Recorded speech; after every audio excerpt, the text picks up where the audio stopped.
Thank you, Mr. President. We congratulate China on assuming the UNSC presidency for this month, and also welcome convening this annual open debate on the protection of civilians in armed conflict.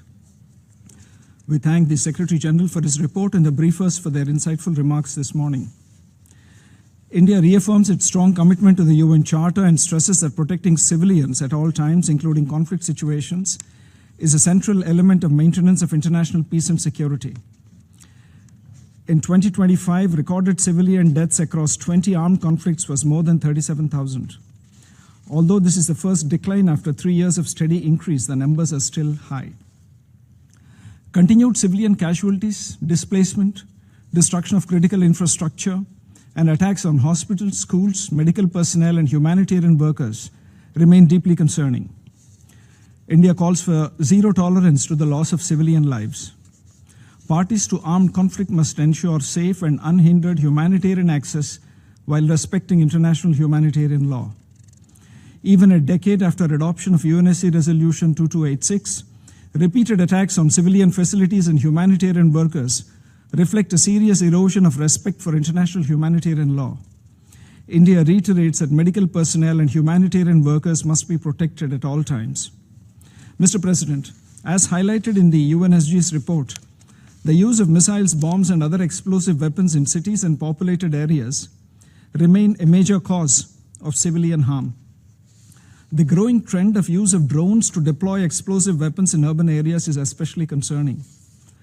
The use of emerging technologies, including artificial intelligence and autonomous systems by parties to conflict, must be in conformity with international law and humanitarian principles.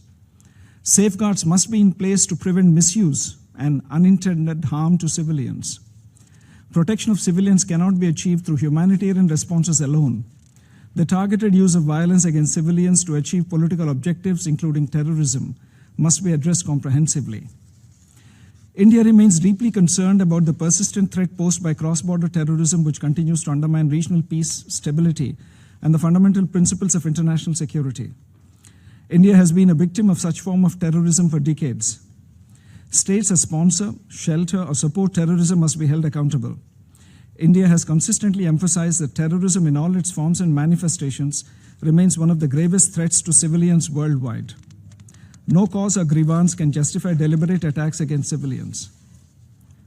Mr. President, it is ironic that Pakistan, with its long tainted record of genocidal acts, has chosen to refer to issues that are strictly internal to India.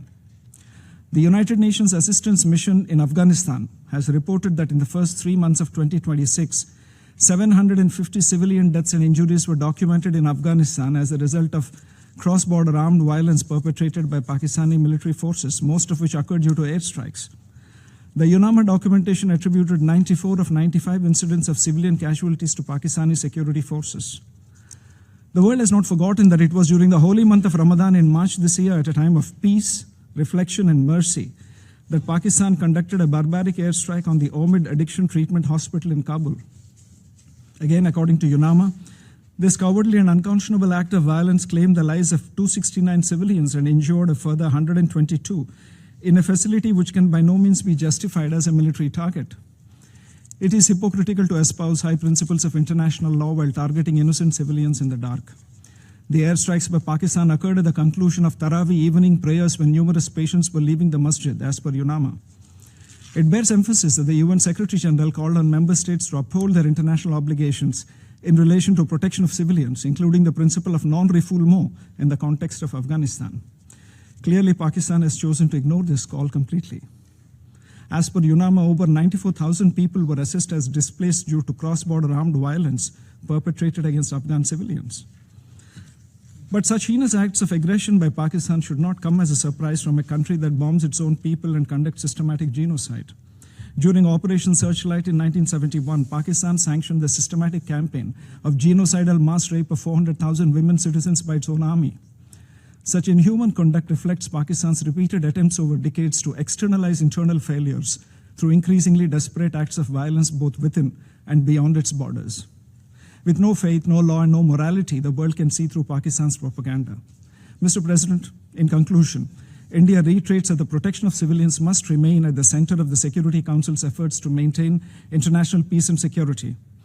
The international community must collectively work to restore and ensure respect for international humanitarian law, strengthen accountability, ensure humanitarian access, protect medical care, responsibly govern emerging technologies, and thereby alleviate the suffering of civilians affected by armed conflict.